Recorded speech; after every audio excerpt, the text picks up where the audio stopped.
Frans Hals' Malle Babbe is not an easy image to look at. Art historians have actually found documentation that this was a historical figure, somebody who actually lived in Haarlem at this time. She was, in fact, committed to the city of Haarlem's insane asylum.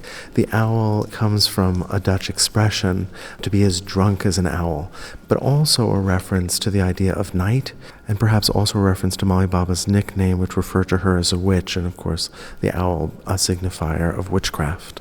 It's interesting to know, just biographically, that the artist Frans Hals' son was also committed there with her.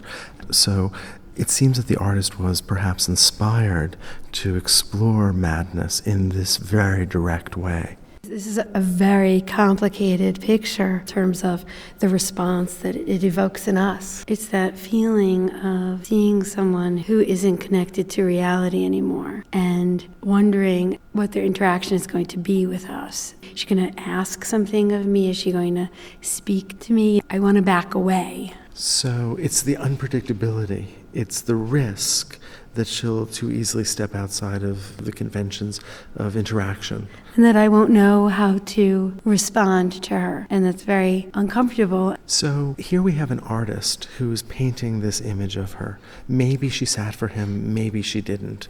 But it's an investigation of her insanity, it's an investigation of the dangers of drink. It's his own exploration of the world that his son inhabits, perhaps. But it doesn't seem particularly sympathetic. I think he painted her very honestly. I think that's part of the rapidity of the brushwork, is that it is a caught moment. She appears out of control, and part of the reason for that is Hals' handling of brushwork. You see this incredibly rapid, incredibly gestural brushwork. It seems almost as if it is his signature across the surface. Look, for instance, at the white at the bottom right that seems to be where she ties her apron, or look at the black line that defines the shadow at the end of the ruffle of her collar.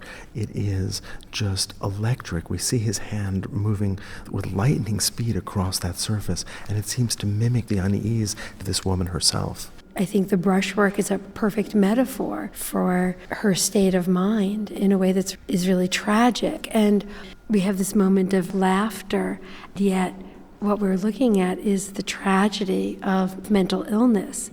And I think that's part of what makes us uncomfortable as viewers. Especially since laughter should take place in a social environment, and we don't know where she is. But generally we would hope that she would be in a tavern with others, perhaps a joke had been told and she was responding. But because that other information is not available to us, she's isolated with her own laughter, making this even more uncomfortable. You know, the 17th century in Holland was this moment when painting becomes modern in that it begins to fulfill its potential to represent humanity in all of its facets. No longer is painting relegated to the religious, no longer is painting relegated to the royal portrait, but there is this attention now to some of the complications that make us human.